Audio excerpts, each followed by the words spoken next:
Welcome to the AC 24/7 Top Story Countdown. We'll guide you through the biggest news of the day. Our focus, advocating our rights, advocating health, and advocating Earth. Here's our pick for number 4.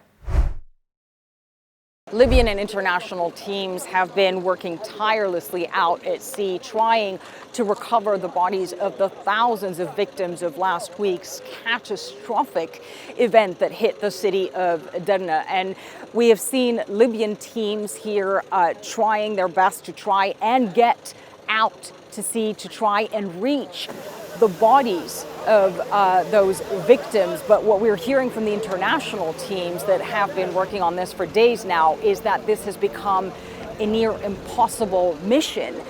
They say that one team told us that they were able to recover more than 60 bodies since they got here, but right now they are not able to do this anymore. This one team says they spotted the bodies of about 300 people, but the conditions are so challenging out there for them. They say that they don't have the right equipment to reach these really hard to reach areas, coves where these bodies have ended up, shallow waters where their boats can't go, and they just don't have the equipment and the expertise, the manpower to deal with a situation like this.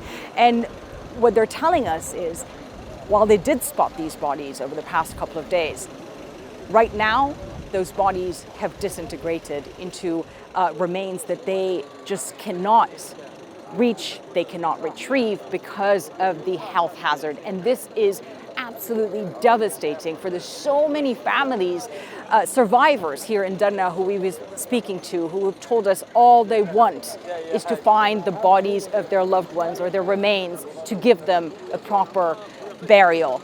This one international team we were speaking with earlier said that they have dealt with accidents in the past, with migrant boats capsizing. They have dealt with search and recovery operations where they've managed to pull dozens of bodies in the past, but never have they had to deal with a situation with something on this scale before, where they're looking for hundreds and thousands of bodies. TheAdvocateChannel.com looks at the world through the lens of equality and inclusion. Subscribe, like, and share now. AC 24/7's Top Story Countdown continues with our producer's pick for number 3. The symptoms are similar, so if your child gets sick, it can be hard to know if it's COVID-19, the flu, RSV, or a cold. Cough, congestion, runny nose.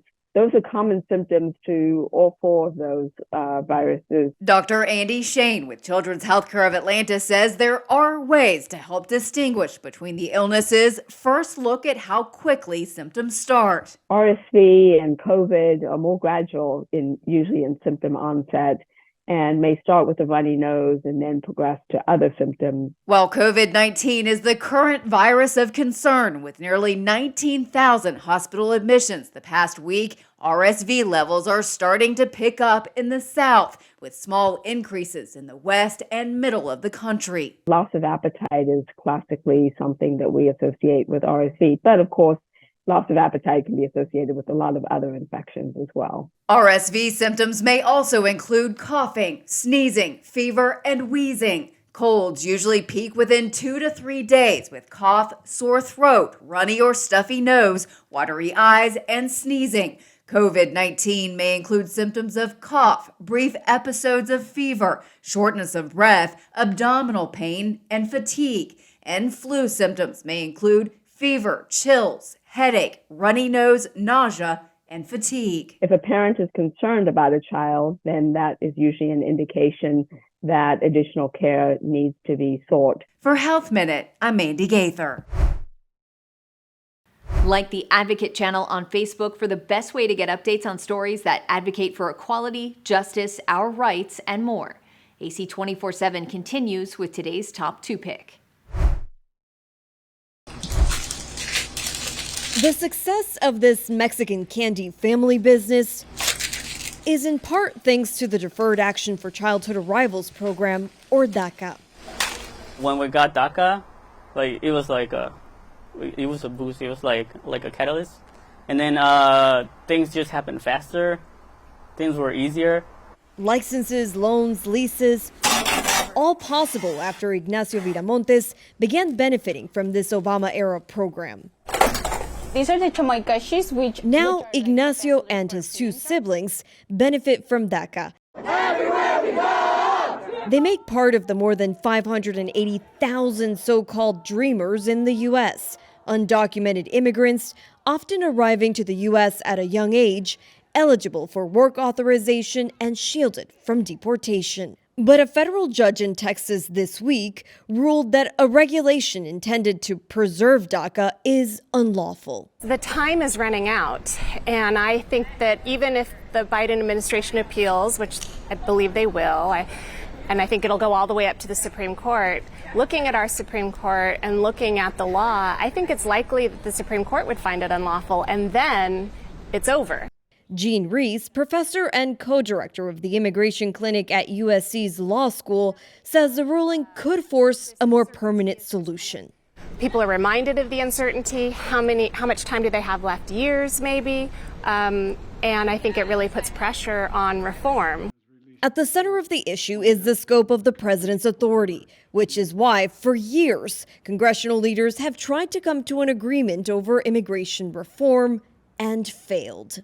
I think the agreement is there, but I think because certain factions of Congress have taken such a position against DACA that it's very hard to come back to the middle and save face. Immigration attorney Alex Galvez says that at the end of the day, it's the beneficiaries of the program that suffer. The dreamers are in limbo once again. It's a political ping pong. Yes, DACA, no DACA. Yes, DACA, no DACA. The Texas ruling does not impact current beneficiaries, but it does prohibit new applications. Yet the reality is that Ignacio does feel impacted. Even though I'm living like comfortably right now, and always in the back of my head is like, what if one day somebody decides to come and end DACA? Follow the Advocate channel on Twitter and Instagram to stay updated on stories that matter every day. Here's our #1 story of the day. Take a look. There's less than 2 weeks for Capitol Hill to try and prevent the government from going broke and be forced to close its doors. I do hope that we can avoid a government shutdown. In 2013, when Republicans shut down the government back then, it was very, very costly to millions of Americans. 6 Republican members of the House, 3 from the House Freedom Caucus, and 3 with the Main Street Caucus, closed a deal Sunday on a short-term spending plan they hope will prevent a shutdown. But will the rest of the GOP conference give it the nod? We will do that this week. I gave them an opportunity this weekend to try to work through this, and we'll bring it to the floor, win or lose, and show the American public who's for the Department of Defense. Republican sources close to the matter say the agreement has a 31-day continuing resolution that comes with a GOP-approved border security package. But some House conservatives are already giving the idea a thumbs down. I strongly support their effort to stand firm and demand the kind of budget cuts necessary to make a small down payment on fiscal responsibility and reform. In the meantime, the deadline is inching closer. The House Republican Civil War is hurting hard-working American taxpayers and limiting our ability to be able to solve problems on their behalf. I'm John Lawrence reporting. Thanks for watching the Advocate channel's top stories. We're on Facebook, Twitter, TikTok, and YouTube. Follow, like, and share, or check out advocatechannel.com for even more stories that advocate for you.